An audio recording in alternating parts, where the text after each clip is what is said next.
Bonjour chers éveillés, on se retrouve aujourd'hui pour la lecture karmique d'Anne-Marie. Je vous souhaite une bonne écoute. À tout à l'heure. Alors, je vais dire bonjour à tous ceux qui nous écoutent. Et nous sommes aujourd'hui donc avec Anne-Marie pour sa lecture karmique. Alors, Anne-Marie, la première chose que l'on me donne au niveau des perceptions, j'ai envie de dire, c'est que c'est une vie, on me dit, celte. D'accord. On me donne la date, enfin la période, hein. Nous sommes en 300 avant Jésus-Christ. Oui. Pour te situer, tu es une femme.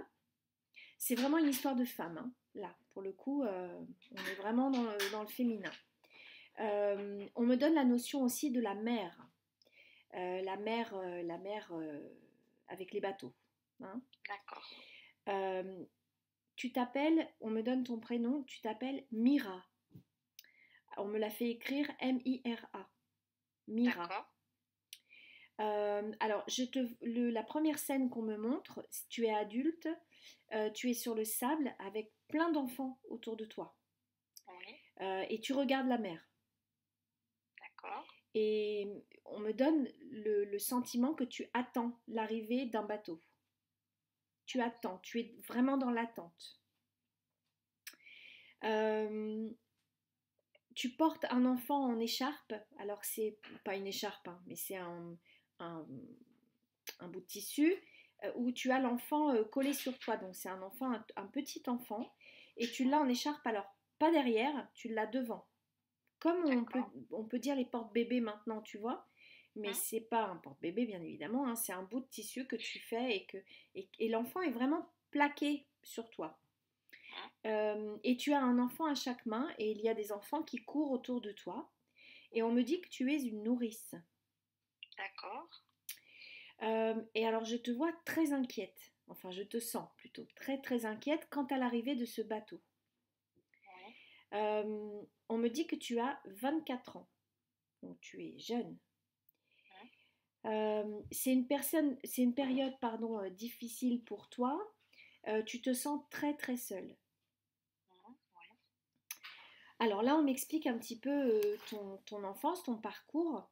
On m'explique que tu as été abandonnée très jeune par tes parents qui t'ont laissé sans prévenir un matin. En fait, tu t'es réveillée et il n'y a plus personne dans le foyer. Et on m'explique qu'ils ont fui le village.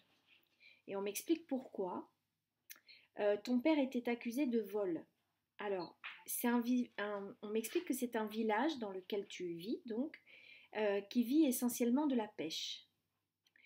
Et lui, il était soupçonné de revendre pour lui-même, pour son compte, son propre compte, le poisson. Or, tu vas me dire, bon, il n'y a pas de mal, sauf que dans ce village-là, dans cette communauté-là, tous les biens sont mis en commun. Donc, du coup, s'il le vendait pour son propre compte, ben, c'était un voleur. D'accord. D'accord. Donc, il avait été, donc, je pense, hein, dénoncé et il attendait de se faire juger. Et en fait, donc il était, je le vois, enfermé, hein, voilà. Et ta mère est venue enfin ta mère, la mère de Mira, est venue le délivrer. Et ils ont fui sans toi, te laissant complètement seule à la maison. D'accord. D'accord. Alors, tu étais toute petite, tu avais 4 ans. D'accord. D'accord. Donc, tu as été recueillie par une nourrice et tu as suivi, donc on m'explique que tu as suivi ses pas, c'est toi la nouvelle nourrice, on va dire.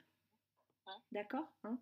D'accord. Parce que tu n'avais plus ni père ni mère, donc il y avait une nourrice et tu as été confiée à une nourrice. Alors, j'ai quand même la sensation que dans cette communauté, on va dire, dans cette façon de vivre, j'ai l'impression qu'il y a quand même une notion de bien en commun, même les enfants. C'est-à-dire, tu vois, on dit que tu es nourrice, mais c'est pas la nourrice d'aujourd'hui ou l'assistante maternelle, on va dire ça comme ça, maintenant on les appelle comme ça, mais c'est pas la nourrice d'aujourd'hui, ça va être la nourrice de tous les enfants. Tu vois ce que je veux dire? C'est comme si Oui.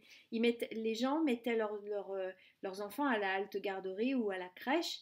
Bon, bah, c'est toi la crèche. Tu vois ce que je veux dire? Tu reçois, D'accord. voilà, tous les enfants du village, en fait.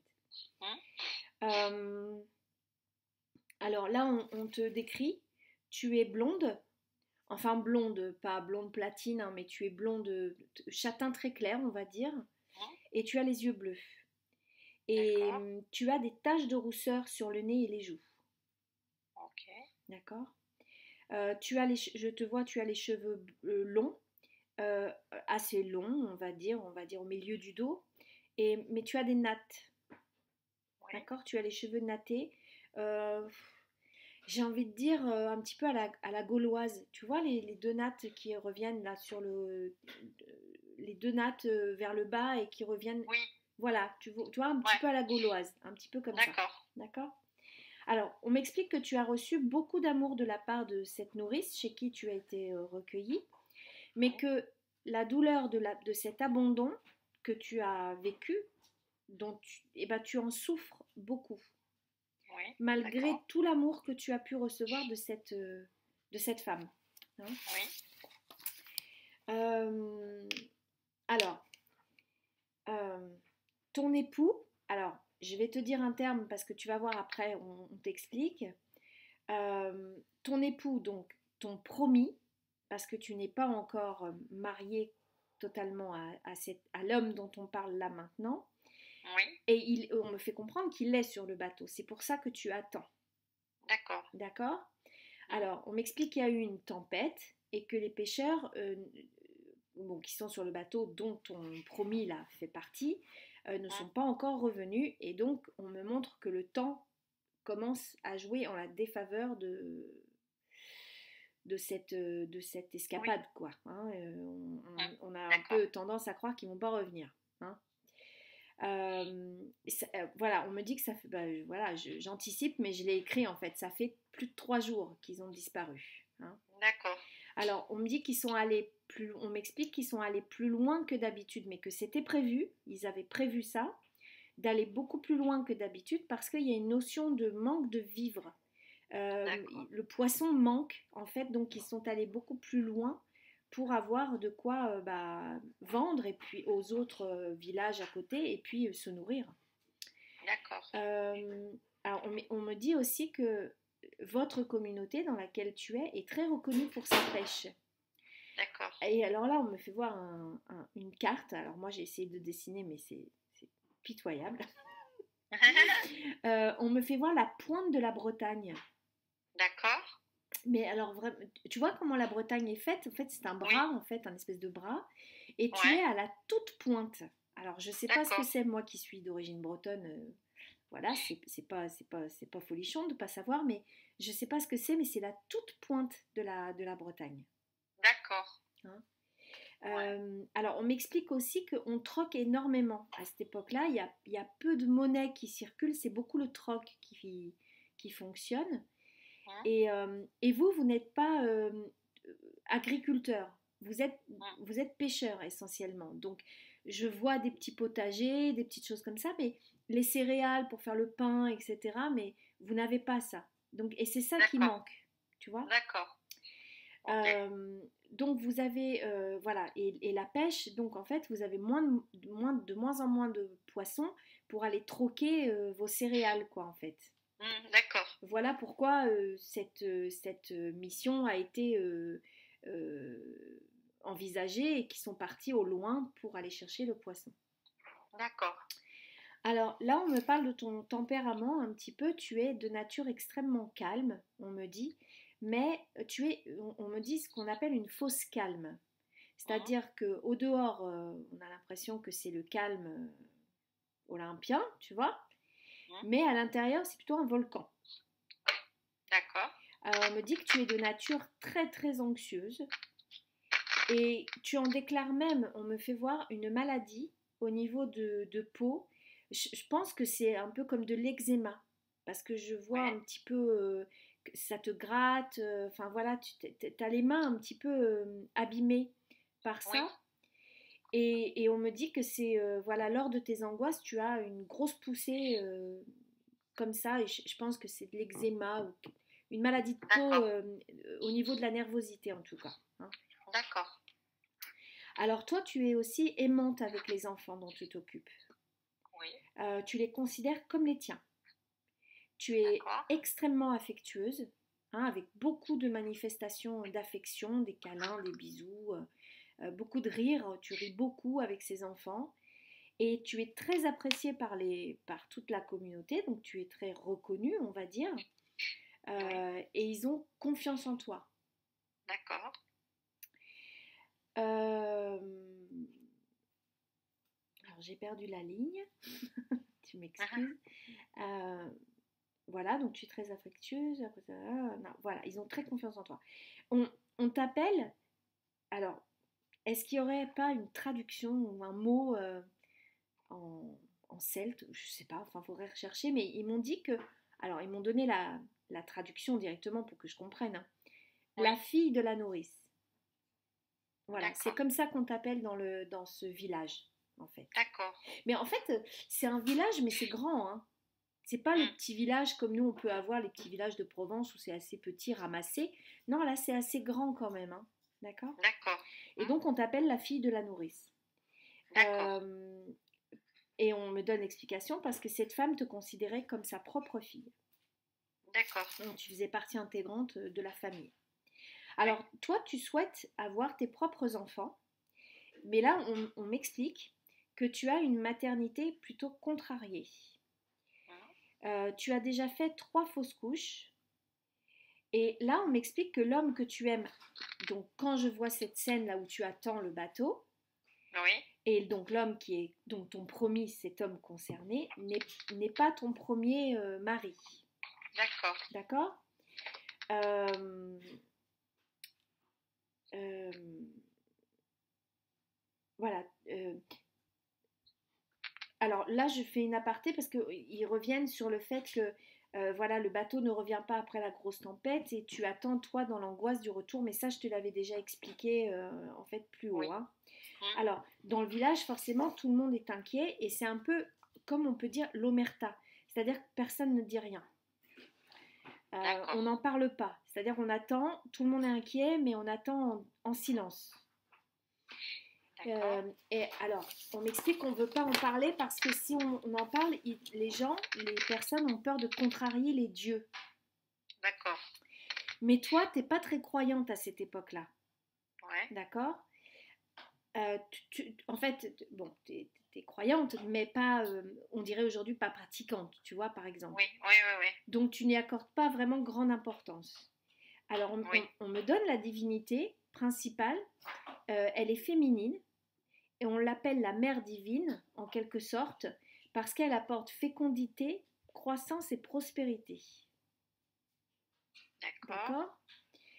D'accord. Alors, t'es pas très croyante, mais alors pour le coup, tu vas quand même aller prier cette divinité, Oui. chose que tu n'avais jamais fait. D'accord. D'accord. Donc, il y a un lien avec le spirituel qui, tu te raccroches quand même, en quelque sorte, à la spiritualité à ce moment-là. D'accord. Alors, cet homme que tu attends, là, on m'explique qu'il est très très cher à ton cœur. C'est pour ça que tu es dans un état comme ça.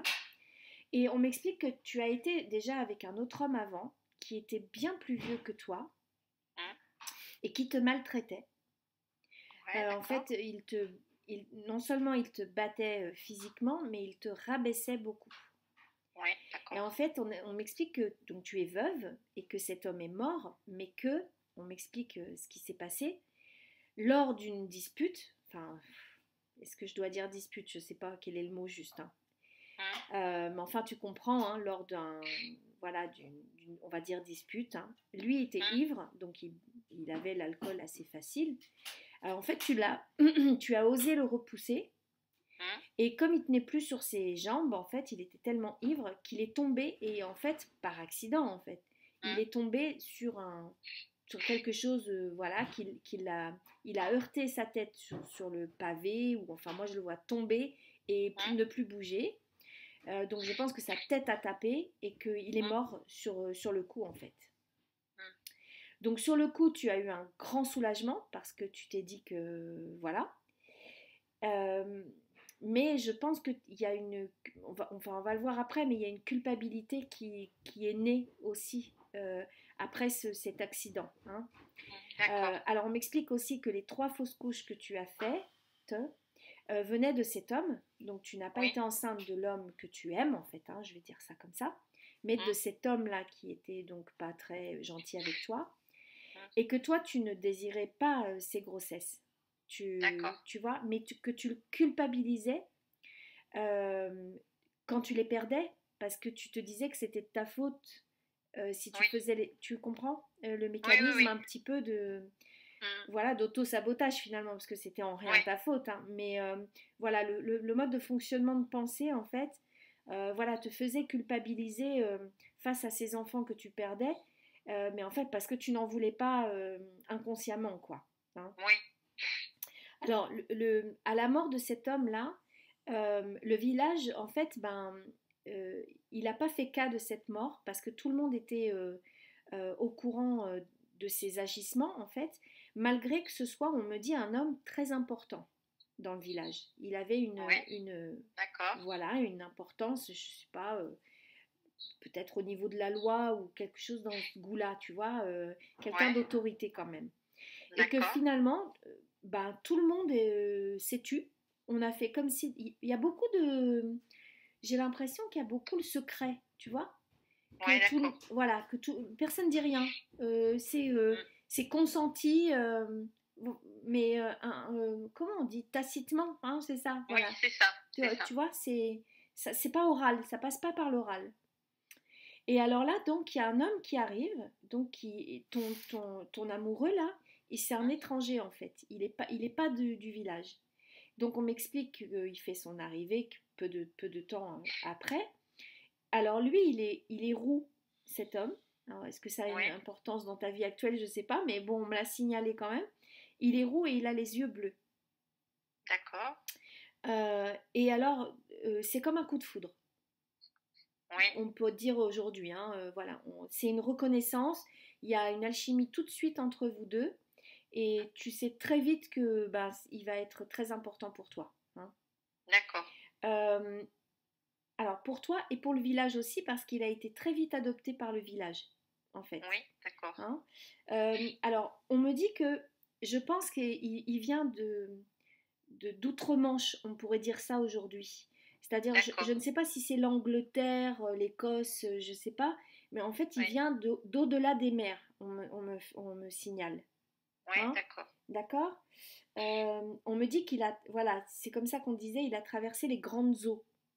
D'accord. Ok. D'accord. Hein. Hum, Donc, il a une bonne connaissance de la mer, cet homme-là. C'est pour ça qu'il est parti avec les pêcheurs pour pouvoir avoir du poisson, pour pouvoir les guider. Alors d'accord. le temps passe, le bateau revient toujours pas, et je pense qu'on arrive à la dernière partie de la lecture. Tu vas rester une bonne partie de ta vie à attendre, Hum, euh, et ce qui va en fait te faire sombrer dans une espèce de folie, hum. voilà, une espèce de psychose qui va se développer chez toi. Oui. Donc peu à peu, on va t'enlever les enfants, Oui.